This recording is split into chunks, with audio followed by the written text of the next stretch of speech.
Hello and welcome to our first day in the Disney parks. Of course, for day one, we had to go to Magic Kingdom. I wore this simple black dress, my classic mini ears, and some black sandals.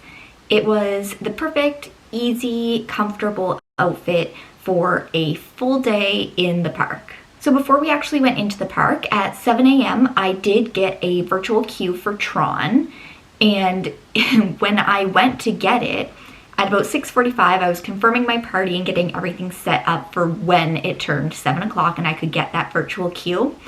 And it wasn't letting me. It was saying there was nobody in my group, our tickets weren't linked, all this stuff. I was freaking out. So I actually had to go over to the front desk, and he told me there was an update that Disney had done to my Disney experience the night before, and it affected certain tickets where it was telling people that like they didn't have tickets, it wasn't linking their parties together, all this stuff. So of course that would happen to us, but he was so great. He fixed it in like 30 seconds, and so I could go back to the room and get ready and prepared to get a virtual queue. I'd heard so many horror stories about people not being able to get the virtual queues or it being really difficult, so I was a little bit nervous to do it myself. But I actually ended up getting one at 7 a.m. for Tron, and we were actually group 13. So we knew that we would be called quite quickly. And yeah, we were just super excited to actually get that. So we took the bus to Magic Kingdom, and we were in the park by about 8:15 a.m.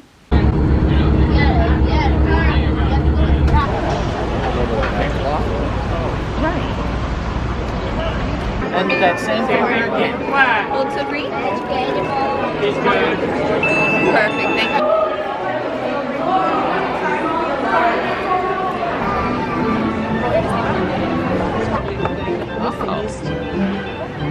Instead of getting in line for Seven Dwarfs Mine Train, which is where the majority of people were going, we knew that our Tron group would be called quite early, so we decided to knock out some other rides before that time came.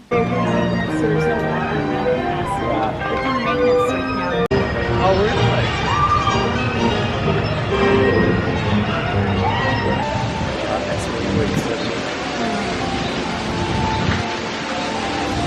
For our first ride, we decided to ride a classic, the carousel.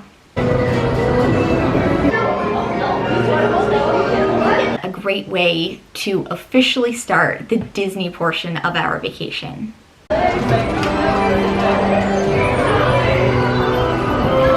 Our next stop was Winnie the Pooh, and we were able to walk right on, which was fantastic because that actually gets quite a long line throughout the day. So to be able to knock that out without any wait was really great. If you ask me, he'll never reach that. Oh dear, hang on tightly, Roo. Look, Mama, look, I'm alive. Just as we were getting on the ride, our virtual queue for Tron was called right about at 9 a.m., right when the park officially opened. As soon as we got off the ride, we headed over to Tron. So when we went over to Tron, we actually went the back way, so it wasn't as impressive of a reveal, but it still looked so cool. It's so much taller in person. You see these videos and think like, okay, yeah, like it's the big ride, but it is really high off the ground. My mom and I were so excited to ride it. We didn't fully know what to expect, so it's really fun when you're able to have a new ride experience at the parks where you've been so many times before. I'll take a picture with you.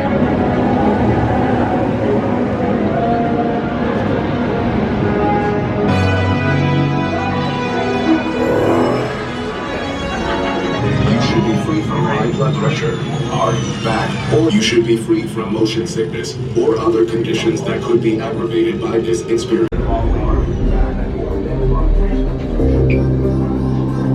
One of my personal favorite parts of the ride is when you're digitized in the line. To be digitized into the world of Tron.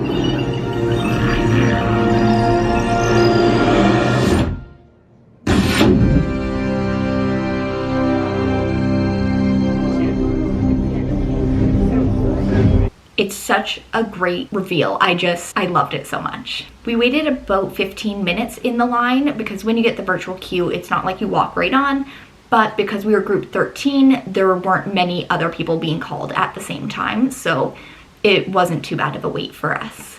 My mom and I absolutely loved Tron. As soon as we got off, we wanted to be able to just get right back in line and ride it again. It's a pretty short ride, but I honestly think that it's worth it to wake up early and get that virtual queue for sure. It's such a great addition to Magic Kingdom.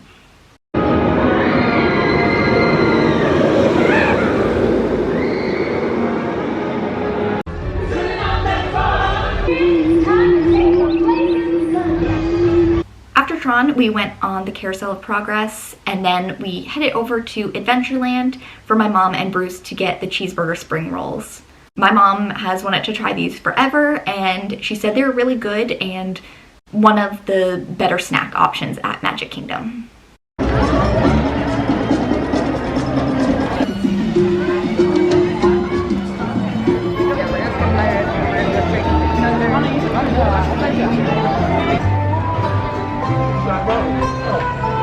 Our next ride was the wildest ride in the wilderness, Big Thunder Mountain. This is my favorite of the Magic Kingdom mountain rides, and we waited probably 30 minutes for it, which wasn't too bad. The line was like constantly moving, but we did have about a 30-minute wait. Because this here's the wildest ride in the wilderness!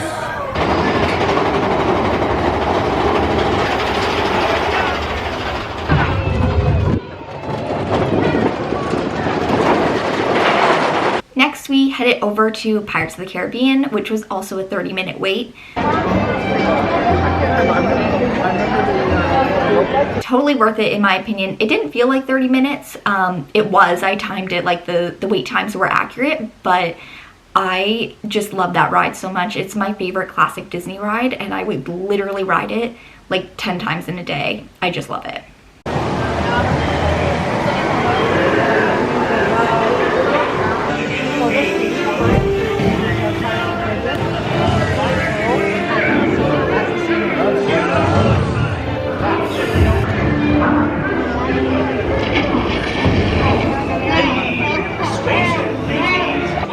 What may I offer for these hearty heads? Everyone an egglet!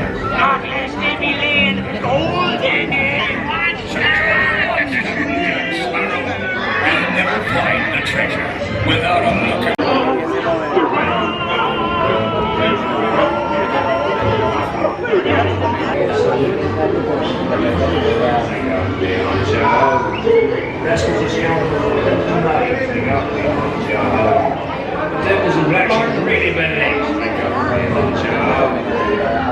When we got off of Pirates, it was about 12 o'clock, and we decided that we would head back to Pop Century and have some pool time. When we do our Disney trips, we really like to go to the parks first thing in the morning for rope drop. Well, I guess even earlier than rope drop because we go for the resort guest time, which is half an hour earlier. And then around lunchtime, we go back to the hotel, have some pool time, we read, just relax and get recharged for going back to the parks in the afternoon or early evening. So after a little rest and relaxation, we went back to Magic Kingdom. We got in around 5 p.m. And as soon as we walked into the park, the flag retreat was happening, which I've never actually seen. And we got there right at the perfect time, so we stopped and watched that. It was really cool to see that ceremony take place.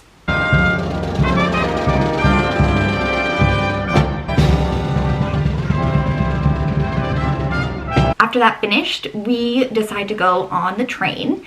The last time we were at Disney in 2019, the train was going through a refurb, so we hadn't been on it in quite a while, so we decided to take it just over to the Frontierland stop.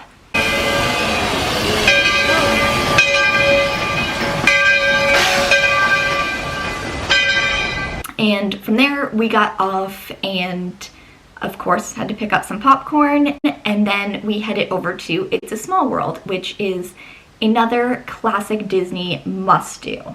I think we only waited like 10 minutes for Small World, so not too bad.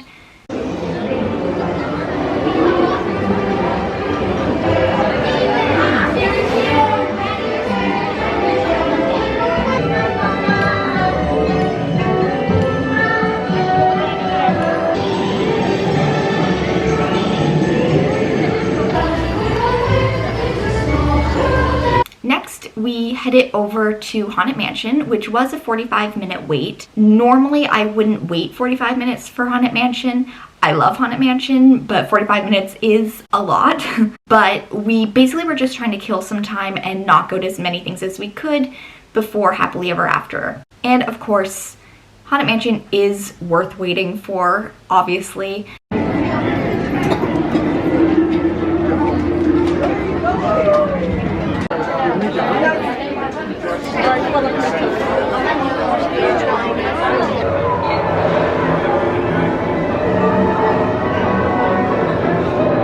After that, we decide to head over to the teacups, and we do not spin our teacup.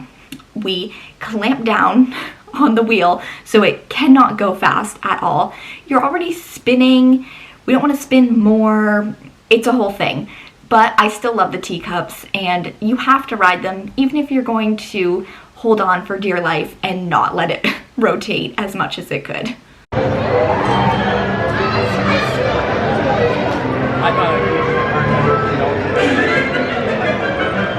After that, we went over to the People Mover, and it was about a 10-minute wait.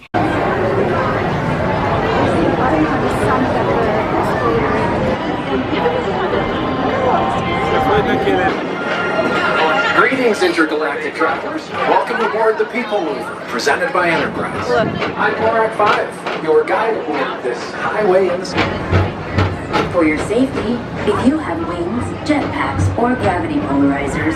I absolutely love the People Mover, especially at dusk when we rode it. You get really great views of the Magic Kingdom. You can see the castle. You can now see Tron. I just really love that attraction, and I do think it's very underrated.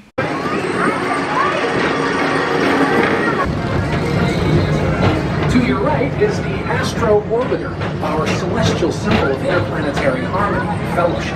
Hop aboard and launch high and take the time to see this show. So Happily Ever After was at 9 p.m. and it was about 8:30, so we decided to go get a spot on Main Street. Normally we would watch closer to the castle just to be able to see like the projections and the fireworks, but we decided to go on Main Street because they now have the projections down Main Street, which we've never seen before, like on the buildings. We got an okay spot for not getting there super early, and I'm just so glad Happily Ever After is back. It's my favorite fireworks show. I love the music, I love the projections, I love the songs that they've picked. I just love it so much, and I was so happy when they announced it was coming back and that we were going to be able to see it.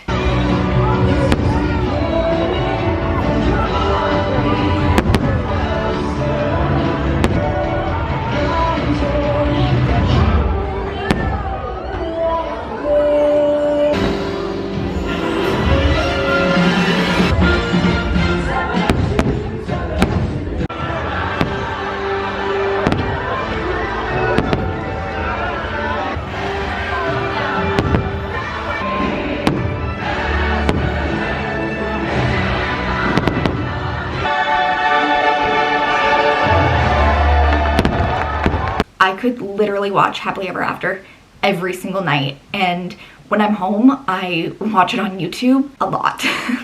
I obviously highly recommend staying for the fireworks if you're going to Disney World. After the show, we caught the bus back to Pop Century. We probably got back to the hotel around 10 o'clock, and we just headed straight to bed to get a good rest for Hollywood Studios the next day. Make sure you're subscribed to see the vlog from Hollywood Studios next. Thanks so much for watching, and I'll see you in the next video. Bye!